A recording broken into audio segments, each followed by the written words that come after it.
ವಿಮಾನ ನಿಲ್ದಾಣದಲ್ಲಿ ಕಸ್ಟಮ್ಸ್ ಅಧಿಕಾರಿಗಳ ಕಾರ್ಯಾಚರಣೆ 23 ಕೋಟಿ ಮೌಲ್ಯದ ಗಾಂಜಾ ಸೇರಿದಂತೆ ಮಾದಕ ವಸ್ತುಗಳನ್ನು ವಶಕ್ಕೆ ಪಡೆಯಲಾಗಿದೆ.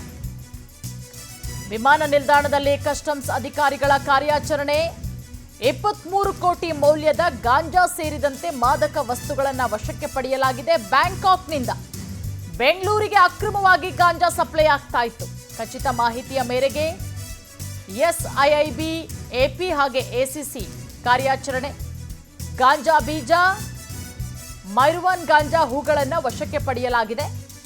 ಮಾದಕ ವಸ್ತುಗಳ ನಿಯಂತ್ರಣ ಕಾಯ್ದೆಯಡಿ ಮೂವರನ್ನ ಕೂಡ ಬಂಧಿಸಲಾಗಿದೆ. ಅವರ ವಿಚಾರಣೆ ಆಗ್ತಾ ಇದೆ. ಎಲ್ಲಿಂದ ಬಂತು, ಎಲ್ಲಿಂದ ತಂದ್ರಿ, ಎಲ್ಲದರ ಬಗ್ಗೆ ಈಗ ಆರೋಪಿಗಳಿಂದ ವಿಚಾರಣೆ ನಡೆಸಲಾಗ್ತಾ ಇದೆ. ನೋಡಿ, ಗಮನಿಸ್ತಾ ಇದ್ದೀರಾ, ಇವೇ ಮಾದಕ ವಸ್ತುಗಳು. 23 ಕೋಟಿ ರೂಪಾಯಿ ಮೌಲ್ಯದ ಗಾಂಜಾ ಸೇರಿದಂತೆ ವಿವಿಧ ಮಾದಕ ವಸ್ತುಗಳನ್ನು ಈಗ ಅಧಿಕಾರಿಗಳು ವಶಕ್ಕೆ ಪಡ್ಕೊಂಡಿದ್ದಾರೆ.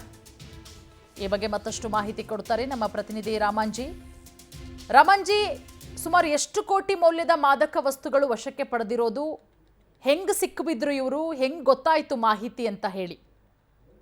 ಕೇಶವ ಪೂರ್ಣಿಮಾ ಅಂತ ಏನಂದ್ರೆ ಈ ಒಂದು ಕಾರ್ಯಾಚರಣೆ ನಡೆದಿದ್ದು ಕೆಂಪೇಗೌಡ ಅಂತಾರಾಷ್ಟ್ರೀಯ ವಿಮಾನ ನಿಲ್ದಾಣದಲ್ಲಿ. ಏನಂತಂದ್ರೆ ಬ್ಯಾಂಕಾಕ್ ನಿಂದ ಒಂದು 3 ಆರೋಪಿಗಳು ಏನಂತಂದ್ರೆ ಅಕ್ರಮವಾಗಿ ಗಾಂಜಾ ಸಾಗಣೆ ಮಾಡುವಂತ ಖಚಿತ ಮಾಹಿತಿ ಮೇರೆಗೆ ಒಂದು ಕಸ್ಟಮ್ಸ್ ಅಧಿಕಾರಿಗಳು ಒಂದು ಕಾರ್ಯಾಚರಣೆ ನಡೆಸ್ತಾರೆ. ಈ ಒಂದು ಕಾರ್ಯಾಚರಣೆಯಲ್ಲಿ 23 ಕೋಟಿ ಮೌಲ್ಯದ 23 ಕೆಜಿ ಗಾಂಜಾವನ್ನ ಏನು ಕಸ್ಟಮ್ಸ್ ಅಧಿಕಾರಿಗಳು ವಶಪಡಿಸಿಕೊಂಡು ಸದ್ಯಕ್ಕೆ 3 ಆರೋಪಿಗಳನ್ನ ಒಂದು ನ್ಯಾಯಾಂಗ ಬಂಧನಕ್ಕೆ ಏನಂತಂದ್ರೆ ಅವ್ರನ್ನ ಒಪ್ಪಿಸಲಾಗಿದೆ. ಒಂದು ಖಚಿತ ಮಾಹಿತಿಯ ಮೇರೆಗೆ ಎಸ್ಐಬಿ ಮತ್ತು ಎಪಿ ಅಂಡ್ ಎಸಿಸಿ ಅಧಿಕಾರಿಗಳ ಒಂದು ಕಾರ್ಯಾಚರಣೆ ನಡೆಸಿ ಈ ಒಂದು 3 ಆರೋಪಿಗಳನ್ನ ಬಂಧನ ಮಾಡಿ ಈಗಾಗಲೇ ನ್ಯಾಯಾಂಗ ಬಂಧನಕ್ಕೆ ಈಗ ಒಪ್ಪಿಸಿದ್ದಾರೆ. ಏನಂತಂದ್ರೆ ಕೆಂಪೇಗೌಡ ಅಂತಾರಾಷ್ಟ್ರೀಯ ವಿಮಾನ ಪದೇ ಒಂದು ಘಟನೆ ನಿರಂತರವಾಗಿ ನಡೀತಾನೆ ಇದೆ. ಬೇರೆ ಬೇರೆ ದೇಶಗಳಿಂದ ಅಕ್ರಮವಾಗಿ ಮಾದಕ ವಸ್ತುಗಳು ಸೇರಿದಂತೆ ಬೇರೆ ಬೇರೆ MDMA ಆಗಿರ್ಬೋದು, ಗಾಂಜಾ ಆಗಿರ್ಬೋದು, ಮತ್ತೆ ಬೇರೆ ಬೇರೆ ಮಾದಕ ವಸ್ತುಗಳನ್ನ ಆಗಾಗ ಏನಂತಂದ್ರೆ ವಿದೇಶಿ ಪ್ರಜೆಗಳು ನಮ್ಮ ಬೆಂಗಳೂರಿಗೆ ಸಾಗಾಟನೆ ಮಾಡುವಂತ ವೇಳೆಯಲ್ಲಿ ಇಂಥ ಸಿಕ್ಕಿಬಿದ್ದು ಕಸ್ಟಮ್ಸ್ ಅಧಿಕಾರಿಗಳಿಗೆ ಸಿಕ್ಕಿಬಿದ್ದು ಜೈಲು ಪಾಲಾಗಿದ್ದಾರೆ.